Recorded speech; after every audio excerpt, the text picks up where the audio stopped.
Bienvenue dans cette nouvelle édition de l'Africa Tonight. Au sommaire de l'actualité, au Burundi, les résultats partiels de la présidentielle du 20 mai ont été annoncés ce jeudi, portant sur 12% des 119 communes. Ils créditent le candidat du parti au pouvoir, le général Évariste Ndayishimiye, de 80% des suffrages. L'opposition crie au hold-up électoral.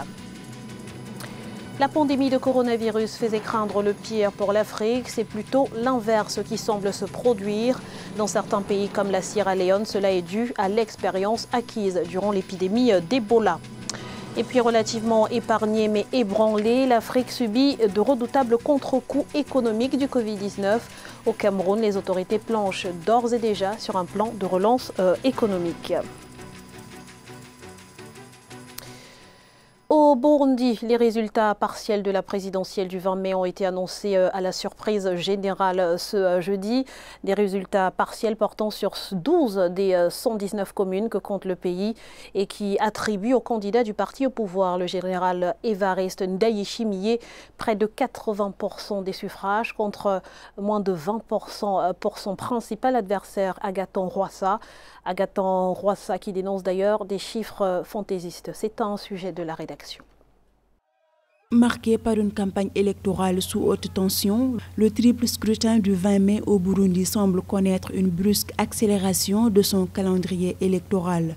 Alors qu'il était attendu au plus tôt ce vendredi, l'annonce des résultats partiels de la présidentielle dans la soirée du jeudi 21 mai, attribuant le score écrasant de près de 80% au candidat du parti au pouvoir, le général Évariste Ndayishimiye, contre moins de 20% pour son principal adversaire Agathon Rwasa, n'a pas manqué de provoquer des protestations. La proclamation des résultats assez rapidement est nécessaire, mais il faut qu'elle soit faite dans les règles. Le fait que la radio nationale annonce de manière surprenante hier un résultat à des scores assez conséquents est surprenant, mais c'est une réaction qui était attendue. Donc c'est pas une surprise, mais ça peut créer une nouvelle crise politique post-électorale si les vrais résultats, les PV ne sont pas publiés. De nombreux incidents ont opposé depuis plusieurs jours les militants du parti au pouvoir, le CNDD-FDD, à ceux du CNL de l'opposition.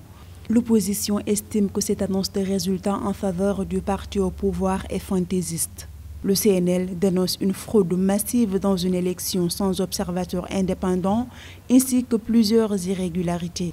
Du côté du CNDD-FDD, on assure qu'il ne s'agit là que d'une stratégie pour expliquer une défaite annoncée. Ce qu'on doit comprendre ici, c'est que nous sommes face à un pouvoir qui est au bout de 5 ans, d'un régime qui est isolé, qui est affaibli, qui est en totale crise économique. Donc le but, c'est d'aller vite, de changer de président en gardant le même parti et de dire on fait une élection et on va voir nos partenaires qu'on a perdus et on va faire redémarrer l'économie. Cela explique pourquoi le pouvoir n'a jamais voulu entendre parler de Covid-19, de crise mondiale, n'a jamais pu ou voulu prendre de mesures réelles ou annoncer des chiffres réels de contamination. Ce triple scrutin au Burundi, qui doit élire le successeur du président sortant Pierre Nkurunziza au pouvoir depuis 2005, devrait ouvrir une nouvelle ère de stabilité dans le pays si le processus électoral est géré de manière transparente et indépendante selon l'avis des observateurs.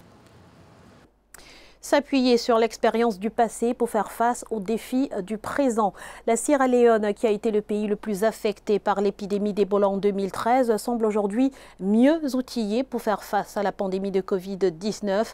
Les équipes médicales sont mieux préparées et la population beaucoup plus résiliente. Les détails avec Philomène Tine. Après Ebola, la Sierra Leone lutte tant bien que mal contre la pandémie à coronavirus. Lors de la table ronde du Forum New York Institute de ce 19 mai, le président sierra-léonais Julius Maada Bio soutient que l'expérience de son pays acquise lors de la crise sanitaire récente de l'épidémie à virus Ebola en 2013 lui a bien servi de leçon pour mieux lutter contre la pandémie de Covid-19. Nous avons en effet subi les conséquences de l'Ebola et nous avons appris des leçons. Lorsque nous avons entendu parler qu'il y avait le Covid un petit peu partout, nous avons tout de suite mis des mesures en place. Nous n'avions pas fermé nos frontières, mais nous étions très vigilants. Tous les gens qui rentraient dans le pays, nous avons mis un système de quarantaine. Et c'est comme ça que nous avons pu minimiser la menace du corona. La Sierra Leone se dit consciente des répercussions économiques négatives qui peuvent découler de la crise sanitaire mondiale du coronavirus. Ainsi, en vue de minimiser cette situation, le pays n'a pas seulement adopté des mesures pour reproduire le même mécanisme de lutte des autres pays, mais il a adapté sa lutte contre le coronavirus aux réalités socio-économiques des populations sierra-léonaises. Nous ne voulions pas utiliser des mesures que les autres avaient utilisées juste parce que c'était en place. Le confinement total, par exemple, c'était pas possible de faire ça ici. Et ce que nous avons fait, nous l'avons fait par district. Et puis jusqu'à présent, nous avons, je pense, pas mal réussi. Nous sommes très fiers, nous avons l'expertise. Et c'est comme ça que nous avons pu donc faire cela. Lors de l'épidémie d'Ebola en Afrique de l'Ouest, la Sierra Leone avait enregistré quelques 4000 morts entre 2014 et 2016. À ce jour, le pays compte officiellement 570 cas de personnes infectées par le coronavirus, dont 205 rétablis et 34 décédés. On est bien loin des chiffres alarmants enregistrés en Égypte. Selon le ministère de la Santé, le pays a enregistré ce jeudi 774 nouveaux cas de Covid-19 en une seule journée. Un chiffre record qui porte à 15 003 le nombre total des infections confirmées depuis l'apparition de la maladie à la mi-février. Notons que c'est la 3e journée consécutive où les infections quotidiennes liées au coronavirus dépasse les 700 en Égypte. La pandémie est donc toujours en phase d'expansion sur le continent, malgré les mesures adoptées de part et d'autre qui impliquent bien souvent le port du masque obligatoire. Comment l'expliquer et surtout faut-il changer de stratégie? Eh bien, notre correspondant au Sénégal, El Hadji Ndiaye, nous apporte quelques éléments de réponse. Le coronavirus continue sa propagation au Sénégal et en Afrique avec notamment la dissémination des cas communautaires. Selon les observateurs, les autorités africaines doivent prendre des mesures de riposte en tenant en compte du contexte épidémiologique et les réalités socio-culturelles et économiques propres à chaque pays. Les pays africains quand même ont mis en place des dispositifs qui semblent marcher. Peut-être il y a lieu d'évaluer ces dispositifs qui sont là et voir comment réorienter les stratégies. Cette situation a entraîné le redressement sur le plan économique et l'Afrique en subit les conséquences. D'ailleurs, les États-Unis ont décidé de couper leur contribution financière allouée à l'Organisation mondiale de la santé, ce qui pourrait impacter très négativement sur la gestion de la pandémie à Covid-19. Pour rappel, la contribution financière annuelle des États-Unis allouée à l'OMS représentait 22% du barème des contributions de l'exercice 2018-2019, loin devant celle du Japon 9,68%, de la Chine 7,92% et de la France 4,86%. Donc si l'OMS a un problème par rapport à ses financements, ça peut avoir un impact négatif sur la prise en charge de l'ensemble des pathologies. Mais ce qu'il faudrait également, c'est qu'il faut une concertation, plus de concertation et surtout une bonne coordination au niveau africain pour une prise en compte à l'échelle continentale de tous les problèmes de santé. On peut compter sur des plateformes internationales comme l'OMS, mais il faut une bonne organisation. Et si on a une bonne organisation, quelle que soit l'issue demain par rapport à l'OMS, on pourra s'en sortir. En Europe, par exemple, l'adhésion de la communauté au respect des mesures barrières édictées pourrait être un gage de succès dans la gestion de l'épidémie, ce qui n'est malheureusement pas souvent le cas en Afrique. C'est fort de tout cela que certains pays d'Europe peuvent envisager un déconfinement progressif avec beaucoup plus de sérénité que dans les pays africains. En revanche, l'Afrique présente également des atouts non négligeables liés à la jeunesse de sa population notamment. De plus, la progression de l'épidémie y est très lente comparée à l'Europe. Ceci pourrait être mis à profit pour assurer une meilleure gestion du déconfinement dans certains pays africains. Et à l'urgence sanitaire provoquée par le Covid-19 s'ajoute le contre-coup économique. Au Cameroun, les projections de recettes budgétaires 2020 sont devenues irréalisables, forçant les autorités à mettre en place un plan de relance économique. Les détails dans ce reportage de notre correspondant au Cameroun, Thierry Ndassa. La pandémie du coronavirus n'a pas épargné l'économie camerounaise. Dans un rapport rendu public en avril par le patronat camerounais, 92% des entreprises ont déclaré que la pandémie du Covid-19 a un impact très négatif sur leurs activités. Les petites et moyennes entreprises et les entreprises de services étant les plus affectées. Selon l'étude, 44% des entreprises ont déclaré que leurs achats et approvisionnements sont directement affectés par la crise sanitaire. La relance passe d'abord par le maintien d'une activité minimale, la discipline budgétaire, ne pas s'enfoncer dans la spirale de l'endettement et ensuite mettre en place de manière efficace toutes les mesures, toutes les facilités qui ont été décidées par les très hautes autorités pour que les entreprises effectivement le ressentent. Et je pourrais ajouter un quatrième point. Il est très important que dans un contexte comme celui-ci, le dialogue public-privé se poursuive de manière sereine. Le coronavirus a également causé la chute des cours des matières premières sur le marché international, mais aussi une forte baisse des places boursières. Les projections des recettes budgétaires 2020 d'un montant de 4 850,50 milliards de francs CFA sont devenues irréalistes selon certains observateurs. De plus, suite à la chute du cours du baril de pétrole brut, le Cameroun devrait revoir à la baisse ses ambitions en termes de recettes pétrolières, établies initialement à 443 milliards de francs CFA pour 2020. Si dans les pays qui nous entourent, si dans les autres pays, en Chine, en Europe, aux États-Unis, la pandémie ne continue pas de s'estomper et qu'on a plutôt ce qu'on appelle la deuxième vague qui est redoutée par tout le monde et qu'on est reparti pour 4-5-6 mois de confinement, ce sera une année blanche économique. Et là, c'est synonyme de catastrophe parce qu'aucun État au monde, même les plus développés, ne pourront de manière durable maintenir l'interventionnisme qu'ils ont eu pour aider les économies à rester à flot tant bien que mal.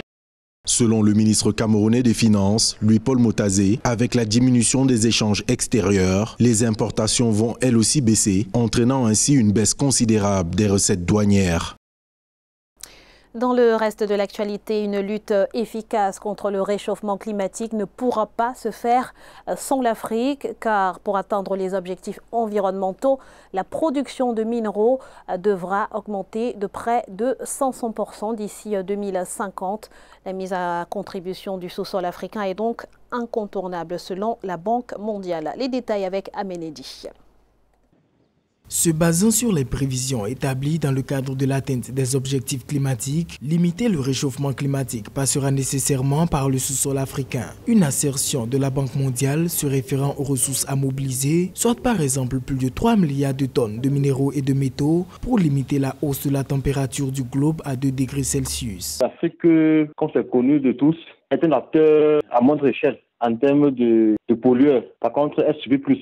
La majorité des minéraux utilisés pour développer les énergies renouvelables, notamment le soleil et autres, sont pour l'essentiel présents au niveau de l'Afrique qui regorge de grandes réserves. Nous devons déjà prendre conscience du rôle que nous devons jouer dans cette transition. Selon le rapport sur l'impact de la transition énergétique sur la demande future en minéraux, la baisse du réchauffement climatique passe par le déploiement des centrales éoliennes, solaires et géothermiques nécessaires pour le stockage énergétique. L'Afrique, regorgeant de producteurs miniers incontournables pour les industries, se verra davantage sollicitée, surtout les compagnies d'électricité, pour s'assurer que les émissions sont minimisées. Les États africains doivent déjà faire l'effort de mettre sur pied ou davantage de développer des mécanismes de bonne gouvernance. La plupart des budgets alloués aux politiques énergétiques ne sont pas toujours signifiants.